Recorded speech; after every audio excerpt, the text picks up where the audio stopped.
Hello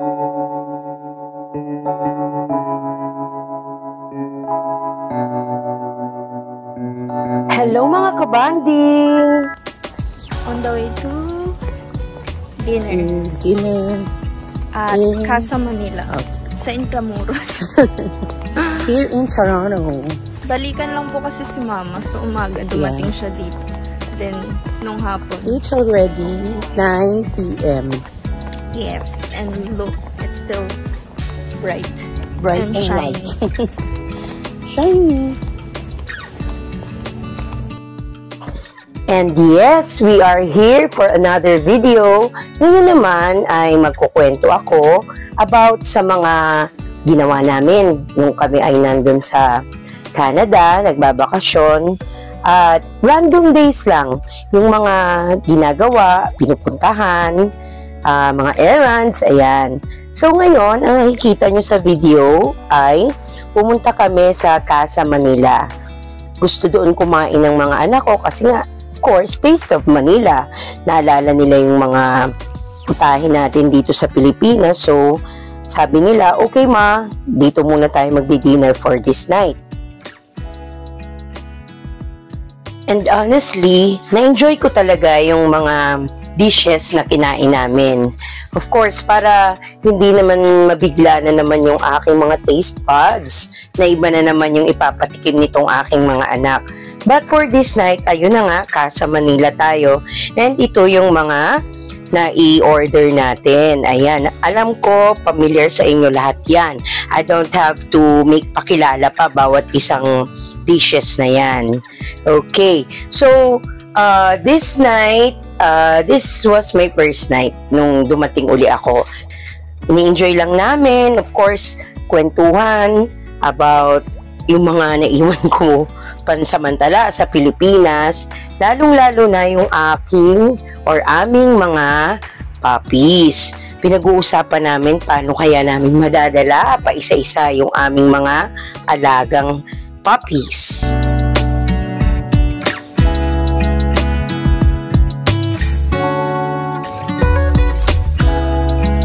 After several days, doon naman kami pumunta sa madalas na gawing anong tawag dito, palipasan ng oras ng aking mga anak.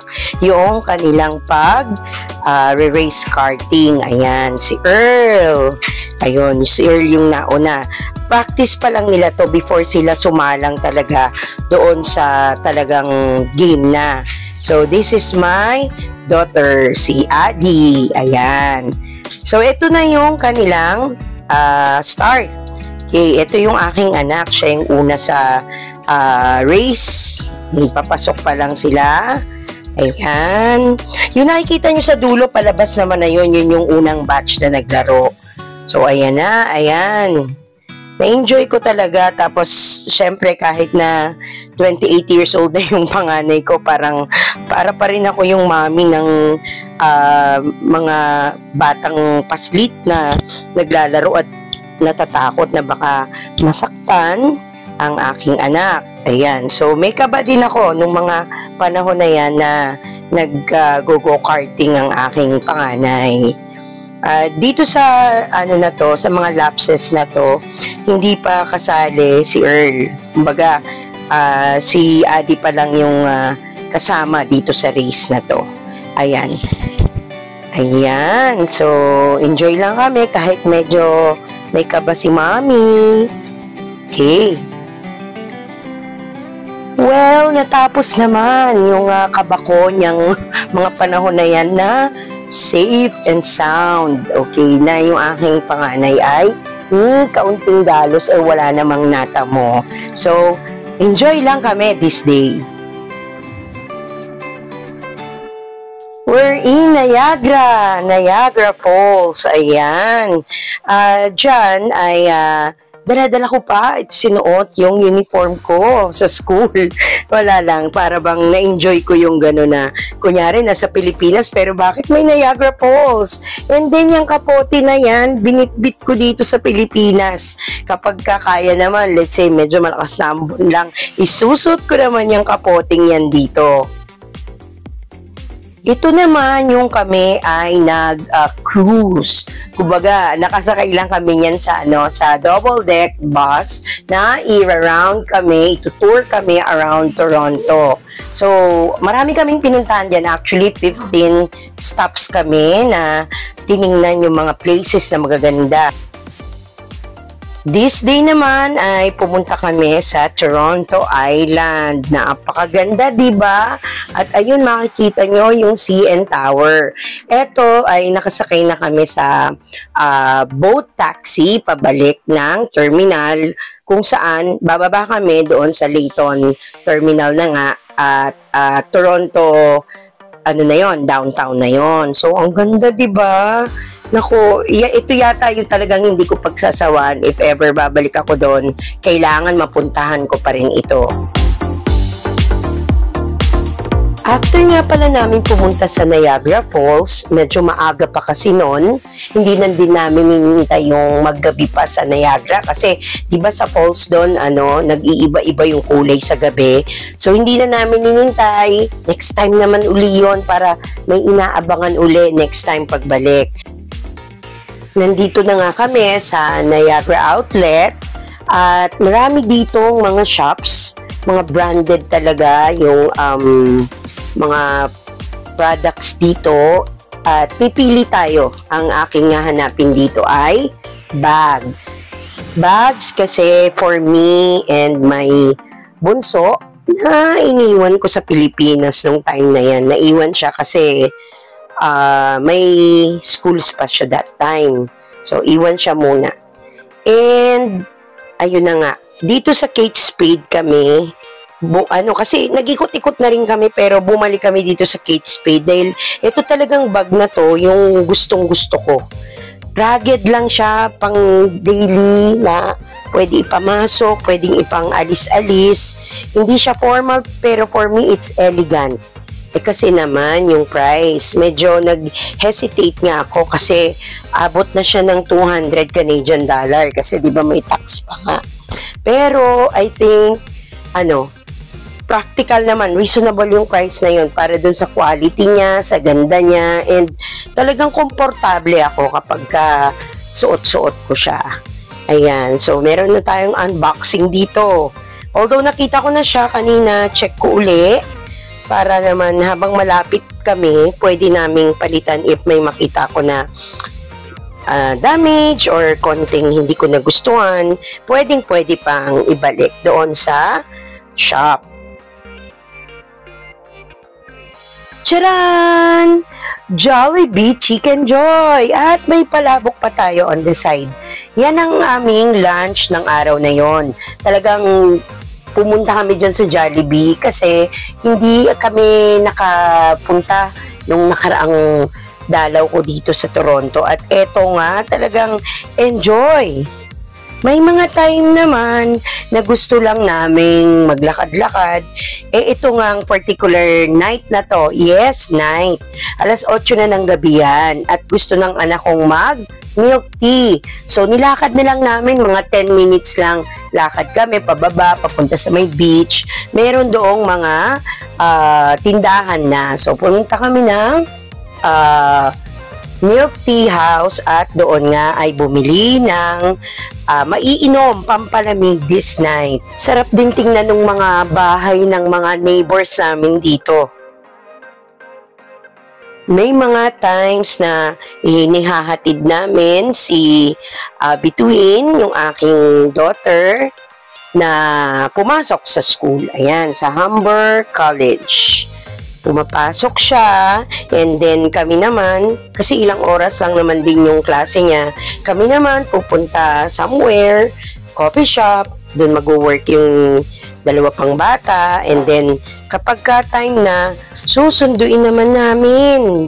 Kapag out na ni Bituin ko, sundo naman kami, and then pwedeng dinner outside or sipagin na sa bahay na magluto ng dinner.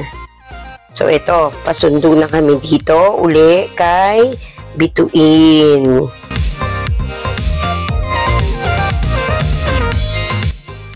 This was when we are at Spadina, Chinatown. Sa downtown din to. Malapit na kasi akong umuwi niyan sa Pinas. So, titingin-tingin na ako. Nag-scout na ako ng mga ilang pasalubong. Maliliit na bagay lang, little something. Sabi nga, para to prove na talagang naaalala ko itong mga special person sa buhay ko. Sabi naman, di ba, it's the thought that counts. So, kahit na hindi ganun kalaki ang budget natin for this, the important thing is, naalala ko sila and kung ano man yung maipapasalubong ko sa kanila, I know they will be very, appreciative of it naman. Ayan, tingnan ninyo yung mga meron doon sa pinasok namin na pasalubong shop. Ayan po. Niisip ko nga kung ano, pero tingin ko hindi na ako masyado sa bagay eh.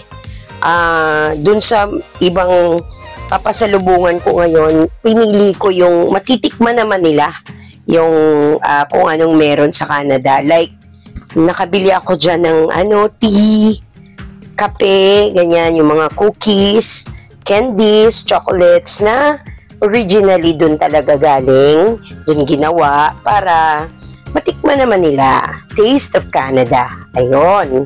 Ito po yung kape. Naku, napakasarap niyan.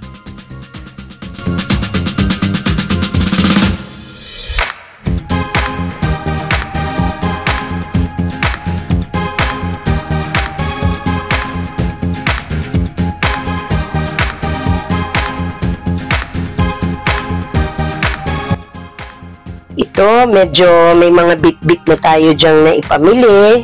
At tingnan ninyo, kahit saan ka mapadpad dito, makikita mo ang CN Tower. Costco. At may mga time ganyan naman, nag-grocery kami. Parang ilang beses ba kami nakapag-grocery while andun ako. Kasi nagstay lang naman ako for barely 3 weeks yon nung itong huli kong punta. So, siguro parang 3 times weekly nakakapag-grocery kami. But this time, dito sa Costco, ang binili namin talaga, ayan, pineapple yon. Ang dami-dami ko nang natikman na pineapple, drink, ganyan. Hindi ko talaga ganong type yung lasa. Pero ito, the best. Kaso nga wala nito dito sa Pilipinas. Wala akong makita. So, bumili na ako ng marami-rami. Every gala, nagugutom kami after.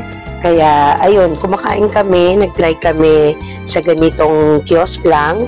Kim's a la carte. Korean,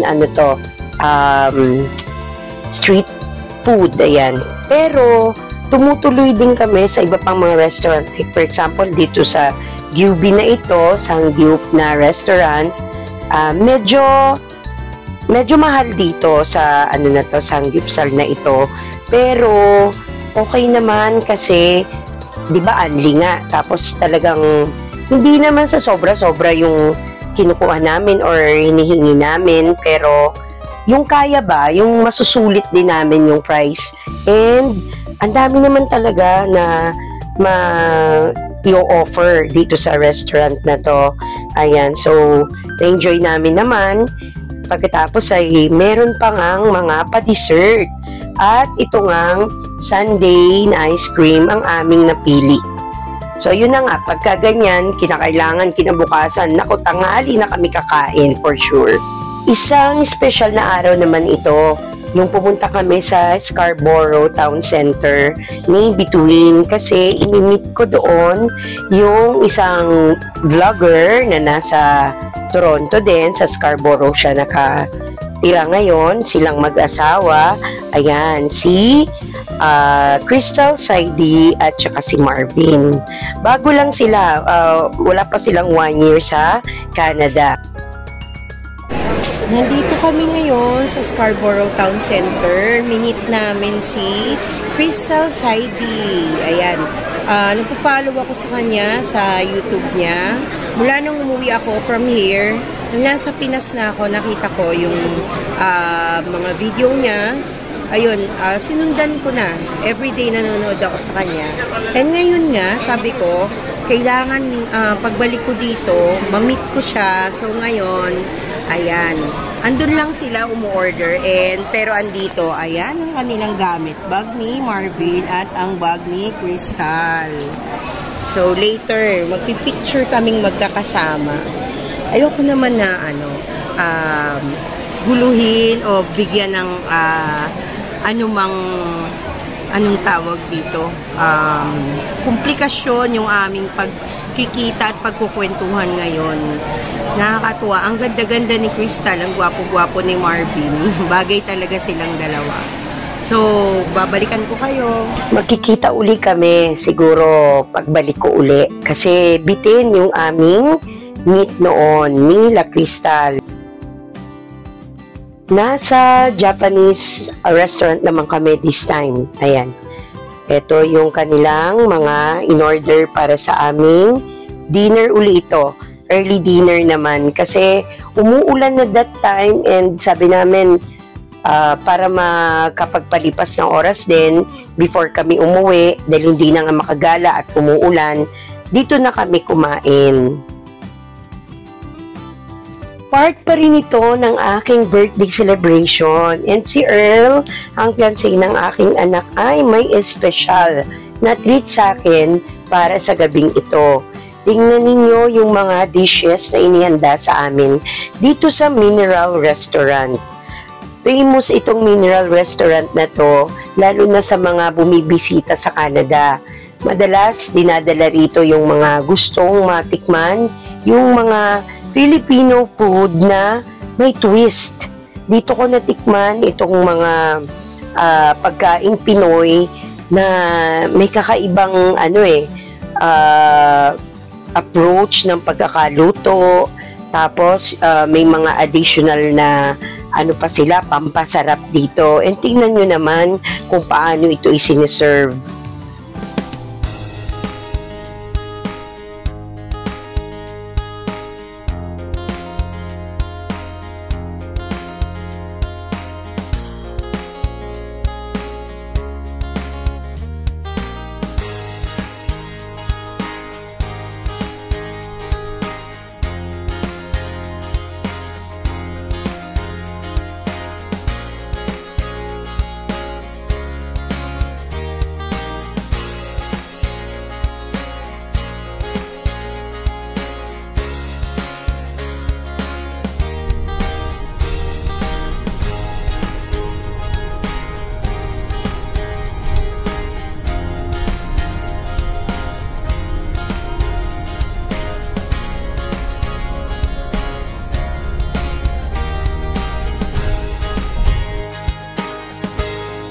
And of course, may mga araw naman na nasa bahay lang at ginagawa ko yung mga trabahong bahay na gusto kong agawin na sa aking mga anak.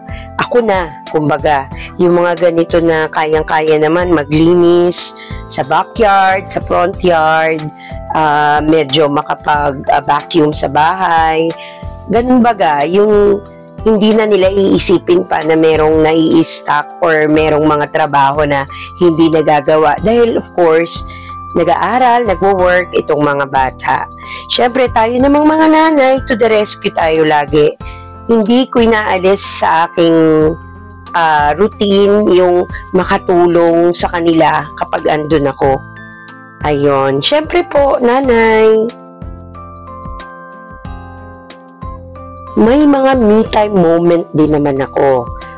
Gusto ko lang na, ayun, sa loob lang ng bahay, magmuni-muni, mag-coffee. Yan naman yung mga time na alam kong natapos ko na yung mga dapat gawin. At enjoyin lang natin yung bakanting oras natin. Not like sa Pilipinas, parang wala talagang bakante. Nasa bahay ka man, nasa trabaho, kukunin pa ng oras sa biyahe, yung iyong panahon. So, masarap lang yung ganito.